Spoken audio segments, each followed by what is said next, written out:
Hello everyone, कैसे हैं आप लोग? उम्मीद करते हैं कि बढ़िया होंगे। तो ये हमारा पॉलिटी का ये सीरीज़ चल रहा था, जो कि किसी कारण हम बीच में रोक दिए थे, क्योंकि हमको क्लास 10th का लेक्चर तैयार करना था इसलिए। तो चलिए आज से हमारा ये पॉलिटी का सीरीज़ कंटिन्यू रहेगा। तो आज से हम क्वेश्चन को हम स्टार्ट करते हैं। और ये हम लगातार हम एक 10,000 क्वेश्चन को हम प्रैक्टिस करेंगे, जो आने वाले जितने भी एग्ज़ाम हैं, है ना, बिहार दरोगा, बीपीएससी, है ना, बिहार शिक्षक भर्ती या फिर बीएड, सारे के लिए क्या होगा, काफ़ी ज़्यादा रेलिवेंट होने वाला है। तो चलिए हम क्वेश्चन स्टार्ट लेते हैं। तो पहला क्वेश्चन है कि मणिपुर की राजधानी कहाँ है? तो मणिपुर की राजधानी कहाँ है? तो मणिपुर की राजधानी हो जाएगा इम्फाल। कहाँ हो जाएगा? तो मणिपुर की राजधानी हो जाएगा इम्फाल। तो हमारा पहला का क्या हो जाएगा आंसर? पहला का आंसर हो जाएगा सेकेंड। चलिए अगला क्वेश्चन लेते हैं। अगला क्वेश्चन है कि लोकसभा के कार्यकाल की अवधि कितनी होती है? तो लोकसभा की कार्यकाल की अवधि कितनी होती है? तो आपको पता होना चाहिए कितनी होती है। तो ये 5 वर्ष का होता है। कितना होता है? तो 5 वर्ष का होता है। तो दूसरा का क्वेश्चन जो हमारा क्वेश्चन नंबर है 115, इसका आंसर क्या हो जाएगा? तो इसका आंसर हो जाएगा question number option number first. तो चलिए अगला क्वेश्चन लेते हैं। हमारा अगला क्वेश्चन है कि भारत का पहला उप प्रधानमंत्री कौन था? तो भारत का पहला उप प्रधानमंत्री जो था वो था सरदार वल्लभ भाई पटेल। कौन था? तो सरदार वल्लभ भाई पटेल। तो क्या हो जाएगा आंसर? तो हमारा आंसर हो जाएगा ऑप्शन नंबर फर्स्ट। चलिए हमारा अगला क्वेश्चन है कि भारत के सशस्त्र बलों का सुप्रीम कमांडर कौन होता है? भारत के जो सशस्त्र बल होते हैं उसके सुप्रीम कमांडर कौन होते हैं? तो उसका सुप्रीम कमांडर होता है हमारा राष्ट्रपति। कौन होता है? तो राष्ट्रपति। तो हमारा भारत का जो जो सशस्त्र बल है ना, वायुसेना, जल सेना और थल सेना, तीनों का जो सुप्रीम कमांडर होता है वो हमारा होता है कौन? राष्ट्रपति होता है। चलिए हम अगला क्वेश्चन लेते हैं। हमारा अगला क्वेश्चन ये कह रहा है, देखिए सारा का सारा क्वेश्चन एग्जाम में पूछा गया है। ठीक, सारा क्वेश्चन क्या है? इंपॉर्टेंट क्वेश्चन है, क्योंकि सारा क्वेश्चन एग्जाम में पूछा गया क्वेश्चन है। तो क्वेश्चन नंबर 118 में क्या कर रहा है, इनमें से राज्यसभा का अध्यक्ष कौन है? तो कौन होगा? तो राज्यसभा का अध्यक्ष कौन हो जाएगा? तो राज्यसभा का अध्यक्ष हो जाएगा उपराष्ट्रपति। कौन हो जाएगा? तो उपराष्ट्रपति। राज्यसभा का जो अध्यक्ष होता है या फिर सभापति जो जिसको बोलते हैं, कौन हो जाएगा? तो उपराष्ट्रपति। अगला क्वेश्चन है त्रिपुरा की राजधानी कहाँ है? त्रिपुरा की राजधानी कहाँ है? तो त्रिपुरा की राजधानी हो जाएगा अगरतला। कहाँ हो जाएगा? तो अगरतला हो जाएगा। अगला क्वेश्चन है हमारा, भारत का उपराष्ट्रपति कौन है ना, भारत का उपराष्ट्रपति कौन है? तो भारत का उपराष्ट्रपति फिलहाल उस टाइम के अकॉर्डिंग क्वेश्चन पूछा गया था 2013 में। तो उस टाइम तो भारत के उपराष्ट्रपति कौन थे? तो भारत के उपराष्ट्रपति थे मोहम्मद हामिद अंसारी। लेकिन अभी जो है ये तो अब वर्तमान की बात है, तो वर्तमान में कौन हो जाएगा? तो जगदीश धनखड़ जी। कौन हो जाएगा? तो जगदीश धनखड़ जी। तो क्या हो जाएगा आंसर? तो इस क्वेश्चन के अकॉर्डिंग हमारा हो जाएगा ऑप्शन नंबर थर्ड हो जाएगा। हमारा अगला क्वेश्चन है कि राज्यसभा की नामांकित सदस्यों की संख्या कितनी है? राज्यसभा की नामांकित सदस्यों की संख्या कितनी है? तो नामांकित सदस्य का मतलब है कि जो मनोनीत किया जाता है ना, जो अपॉइंट किया जाता है। तो कितने हैं राज्यसभा में? तो वो है कितना? तो वो हो जाएगा 12। क्या हो जाएगा? तो वो हो जाएगा सदस्यों की संख्या कितना हो जाएगा? तो 12। तो इसके अकॉर्डिंग ऑप्शन नंबर कौन हो जाएगा हमारा? तो ऑप्शन नंबर हो जाएगा थर्ड। अगला क्वेश्चन है धर्मनिरपेक्षता का क्या अर्थ है? तो धर्मनिरपेक्षता का अर्थ क्या है? तो पहला ऑप्शन दिया हुआ है सभी धर्मों का दमन। ऑप्शन नंबर सेकेंड है राज्य और धर्म का अलगाव। ऑप्शन नंबर थर्ड है अल्पसंख्यकों को पूजा की स्वतंत्रता। ऑप्शन नंबर फोर है राजनीतिक और सामाजिक दर्शन की व्यवस्था को किसी भी एक धर्म का पक्ष नहीं ले। तो क्या हो जाएगा हमारा आंसर? हमारा आंसर हो जाएगा ऑप्शन नंबर फोर। अगला क्वेश्चन है कि हमारा अगला क्वेश्चन कह रहा है कि शून्यकाल का अर्थ क्या है? शून्यकाल जो होता है, ठीक, उसका अर्थ क्या है? तो ऑप्शन नंबर एक दिया हुआ है कि शून्यकाल का अर्थ है कि वह समय जब विपक्ष के प्रस्ताव पर विमर्श किया जाता है। ऑप्शन नंबर सेकेंड है जब अत्यंत महत्वपूर्ण मामलों पर विचार विमर्श उठाया जाता है। ऑप्शन नंबर थर्ड है कि जब धन विधेयक को लोकसभा में लाया जाता है। और ऑप्शन नंबर फोर्थ है सुबह का सत्र और शाम के सत्र के अंतराल के समय। तो क्या हो जाएगा आंसर? तो हमारा आंसर हो जाएगा कि जब अत्यंत महत्वपूर्ण मामले पर विचार विमर्श उठाया जाता है। तो क्या हो जाएगा आंसर? तो हमारा आंसर हो जाएगा ऑप्शन नंबर सेकेंड। अगला प्रश्न है हमारा, अगला प्रश्न में कह रहा है इनमें से राज्यसभा का अध्यक्ष कौन होता है? तो राज्यसभा का अध्यक्ष कौन होता है? तो ऑप्शन नंबर एक दिया हुआ प्रधानमंत्री, ऑप्शन नंबर सेकंड दिया हुआ है राष्ट्रपति, ऑप्शन नंबर थर्ड दिया हुआ है उपराष्ट्रपति और ऑप्शन नंबर फोर दिया हुआ है विरोधी दल का नेता। तो कौन हो जाएगा? तो हमारा हो जाएगा उपराष्ट्रपति। कौन हो जाएगा? तो हमारा हो जाएगा उपराष्ट्रपति।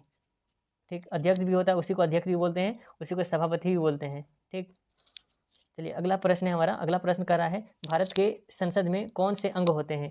तो ऑप्शन नंबर एक दिया हुआ है लोकसभा और राज्यसभा, ऑप्शन नंबर सेकेंड है राष्ट्रपति लोकसभा और राज्यसभा, ऑप्शन नंबर थर्ड है प्रधानमंत्री लोकसभा और राज्यसभा, ऑप्शन नंबर फोर्थ है कि उपराष्ट्रपति लोकसभा और राज्यसभा। तो कौन हो जाएगा हमारा आंसर? तो हमारा आंसर हो जाएगा राष्ट्रपति लोकसभा और राज्यसभा। ये हमारा क्या है? संसद का अंग है ना। संसद का अंग कितना है? तो संसद का तीन अंग है, राष्ट्रपति है, लोकसभा है और राज्यसभा है। अगर संसद का सदन पूछे तो सदन कितना है, तो संसद में सदन 2 है, एक है लोकसभा और राज्यसभा, 2 सदन है ना। सदन पूछे तो बोलेंगे 2, कौन-कौन सा सदन है, तो लोकसभा और राज्यसभा।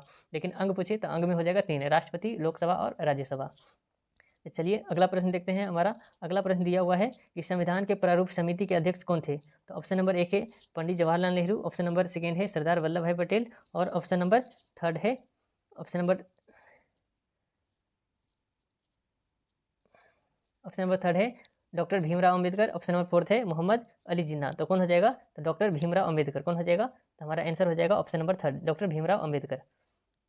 चलिए अगला प्रश्न है हमारा 127 नंबर, भारत के संविधान का अस्तित्व में कब आया? भारत का संविधान अस्तित्व में कब आया? ऑप्शन नंबर 1 है 26 जनवरी 1947, 26 जनवरी 1950, 15 अगस्त 1947 और 15 अगस्त 1950। तो हमारा जो संविधान है वो अस्तित्व में कब आया? तो ये अस्तित्व में आया 26 जनवरी 1950 को। कब आया, तो 26 जनवरी 1950 को। चलिए हमारा अगला प्रश्न है, कोई भी विधेयक धन विधेयक है या नहीं है, इसका निर्णय कौन लेता है? ऑप्शन नंबर 1 राष्ट्रपति, ऑप्शन नंबर सेकंड प्रधानमंत्री, ऑप्शन नंबर थर्ड लोकसभा के अध्यक्ष और ऑप्शन नंबर फोर्थ है वित्त मंत्री।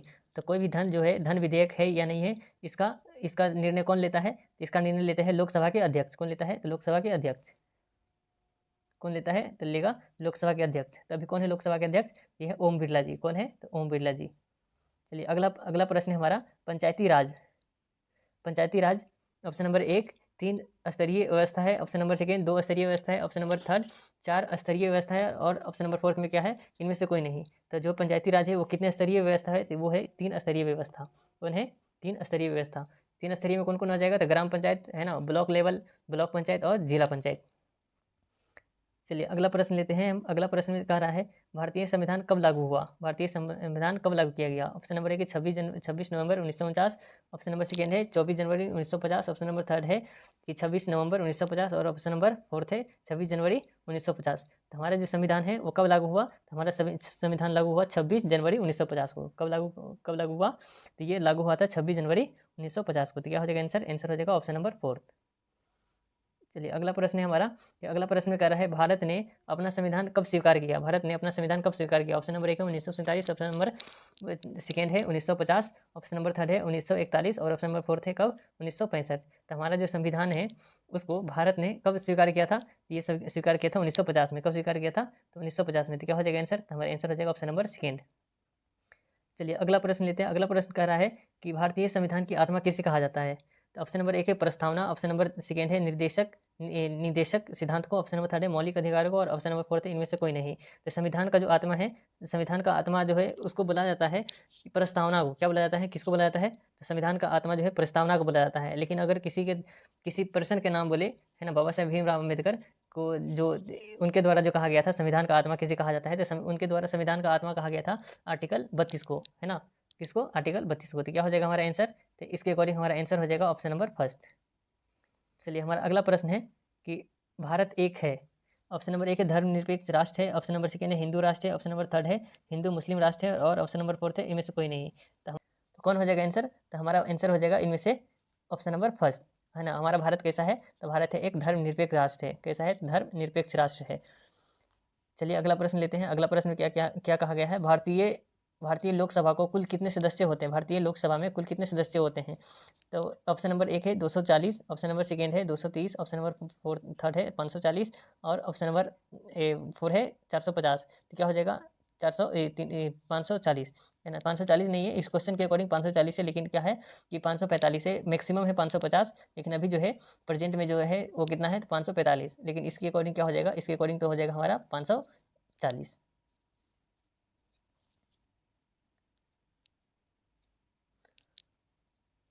अगला प्रश्न है हमारा, किस राज्य से सबसे अधिक प्रतिनिधि चुने जाते हैं? तो ऑप्शन नंबर 1 है Madhya Pradesh, option number second है Uttar Pradesh, option number third है राजस्थान, ऑप्शन नंबर फोर्थ है पश्चिम बंगाल। तो किस राज्य से सबसे अधिक प्रतिनिधि चुने जाते हैं? तो ये चुने जाते हैं किससे? तो उत्तर प्रदेश से। किससे? तो उत्तर प्रदेश से। तो क्या हो जाएगा आंसर? हमारा आंसर हो जाएगा ऑप्शन नंबर सेकेंड। चलिए अगला प्रश्न लेते हैं। अगला प्रश्न है प्रधानमंत्री बनने की अधिकतम आयु कितनी है? ऑप्शन नंबर 1 है 21 वर्ष, ऑप्शन नंबर सेकेंड है 25 वर्ष, ऑप्शन नंबर थर्ड है 30 वर्ष और ऑप्शन नंबर फोर्थ है 35 वर्ष। तो हमको प्रधानमंत्री बनने के लिए कितनी आयु की ज़रूरत है? आयु की जो सीमा है वो है 25 वर्ष, क्योंकि जो प्रधानमंत्री होता है वो लोकसभा के सदस्य होते हैं। किसके सदस्य होते हैं? तो लोकसभा के। लेकिन लोकसभा में सदस्य बनने की जो न्यूनतम आयु है वो है 25 वर्ष। लेकिन राष्ट्रपति बनने के लिए कितना चाहिए? तो राष्ट्रपति बनने के लिए चाहिए 35 वर्ष। कितना वर्ष? तो 35 वर्ष। हमारा अगला प्रश्न है कि स्वतंत्र भारत के प्रथम गृह मंत्री कौन थे? तो स्वतंत्र भारत के प्रथम गृह मंत्री ऑप्शन नंबर 1 है Pandit Jawaharlal Nehru, option number second है Sardar Vallabh Bhai Patel, option number third है गुलजारी लाल नंदा और ऑप्शन नंबर फोर्थ है इनमें से कोई नहीं। तो कौन थे जो प्रथम स्वतंत्र भारत के प्रथम गृह मंत्री? तो कौन हो जाएंगे? ये हो जाएंगे सरदार वल्लभ भाई पटेल। कौन हो जाएगा? ये हो जाएगा सरदार वल्लभ भाई पटेल।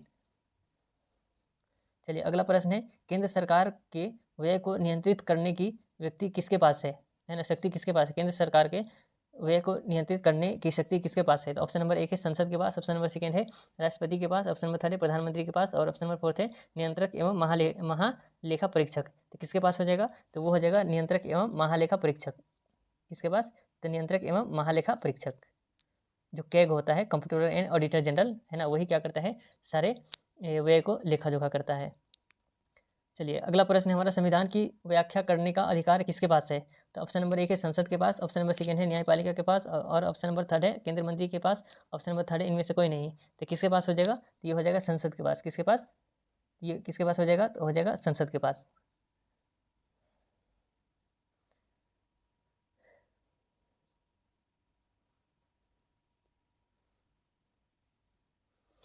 चलिए हमारा अगला प्रश्न क्या कर रहा है? अगला प्रश्न कर रहा है सर्वोच्च न्यायालय में न्यायिक काम काज के लिए किस भाषा का प्रयोग किया जाता है? जो सर्वोच्च न्यायालय में जो है जो काम काम किया जाता है उसमें किस भाषा का प्रयोग किया जाता है? तो ऑप्शन नंबर 1 है हिंदी, ऑप्शन नंबर सेकेंड है इंग्लिश, ऑप्शन नंबर थर्ड है हिंदी अंग्रेजी और ऑप्शन नंबर फोर्थ है 8वीं अनुसूची में शामिल कोई भी भाषा। तो क्या हो जाएगा हमारा आंसर? तो इसका हमारा आंसर हो जाएगा अंग्रेजी। किसमें? तो अंग्रेजी में, है ना। जो जो सुप्रीम कोर्ट का जो जो उसमें जो भाषा यूज किया जाता है वो कौन सी भाषा यूज किया जाता है सुप्रीम कोर्ट में? किसी भी न्यायालय में जो। चलिए अगला प्रश्न है हमारा, अगला प्रश्न है भारत में न्यायपालिका, है ना, भारत में न्यायपालिका है। ऑप्शन नंबर 1 स्वतंत्र है, ऑप्शन नंबर सेकेंड है संसद के अधीन है, ऑप्शन नंबर थर्ड है अधीनस्थ न्यायालय के अधीन है, ऑप्शन नंबर फोर्थ है निर्वाचन आयोग के अधीन है। तो किसके अधीन हो जाएगा? तो वो स्वतंत्र है। क्या है? वो स्वतंत्र है ना, किसी के अंडर में काम नहीं करती है ना। न्यायपालिका जो होती है वो किसी के अंडर में काम नहीं करती, वो खुद एक स्वतंत्र बॉडी है ना, इंडिपेंडेंट बॉडी है वो। चलिए अगला प्रश्न है भारत में कुल कितने उच्च न्यायालय हैं? उच्च न्यायालय की संख्या कितनी है? तो ऑप्शन नंबर 1 दिया है 15, ऑप्शन नंबर सेकेंड दिया है 16, ऑप्शन नंबर थर्ड है 17, ऑप्शन नंबर फोर्थ है 21।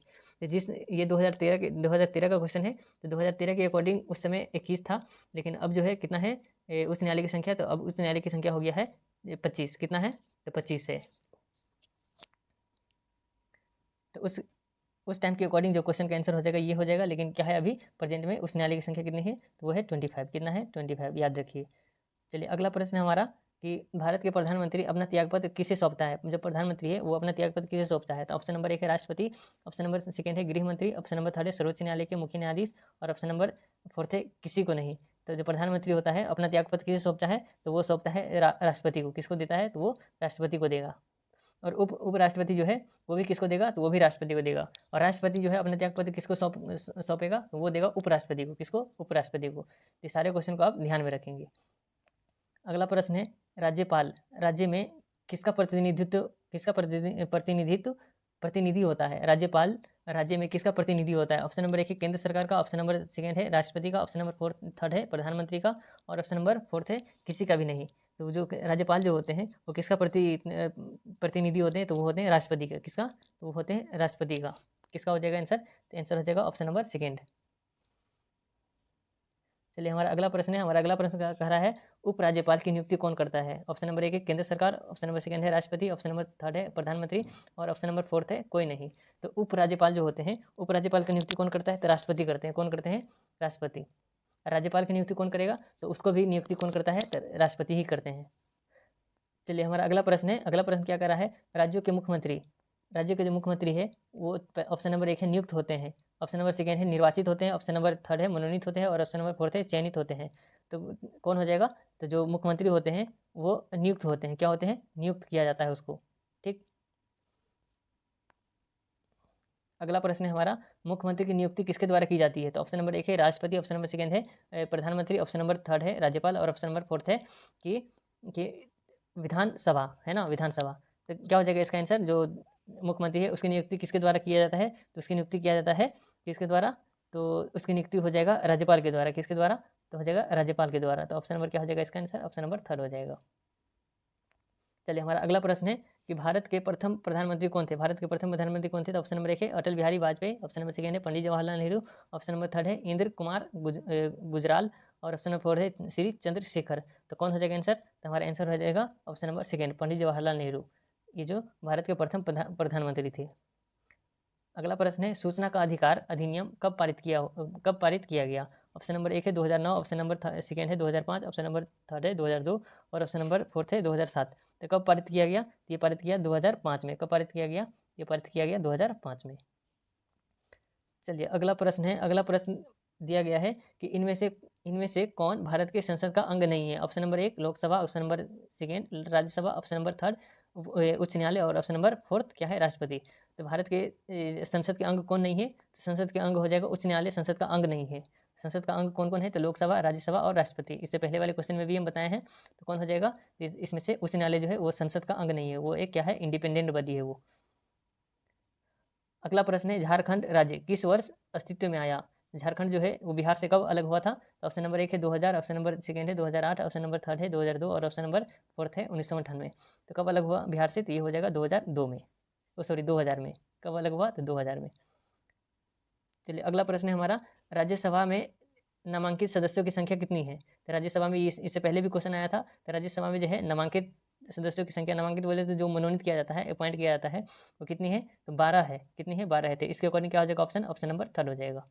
ठीक, तो ये चलिए आज का हमारा क्वेश्चन यहीं पर कंप्लीट होता है और यहीं से हम सीरीज़ क्या करेंगे, कंटिन्यू करेंगे और आप कंटिन्यू इसको देखिए ताकि आपके एग्जाम में क्या हो, काफ़ी मदद मिले। तो चलिए अगर चैनल पर नए हैं तो चैनल को सब्सक्राइब कर लीजिए, क्योंकि आपको इसी चैनल पे सारा हिस्ट्री, ज्योग्राफी, पॉलिटी है ना, साइंस, सारा का क्या मिलेगा, ऑब्जेक्टिव आपको मिल जाएगा। अगर आपके कोई छोटे भाई बहन है तो उसके लिए 9th-10th का भी क्लास चल रहा है। तो चैनल को सब्सक्राइब कर लीजिए ताकि आपको ज़्यादा से ज़्यादा फ़ायदा मिल सके। थैंक यू, धन्यवाद।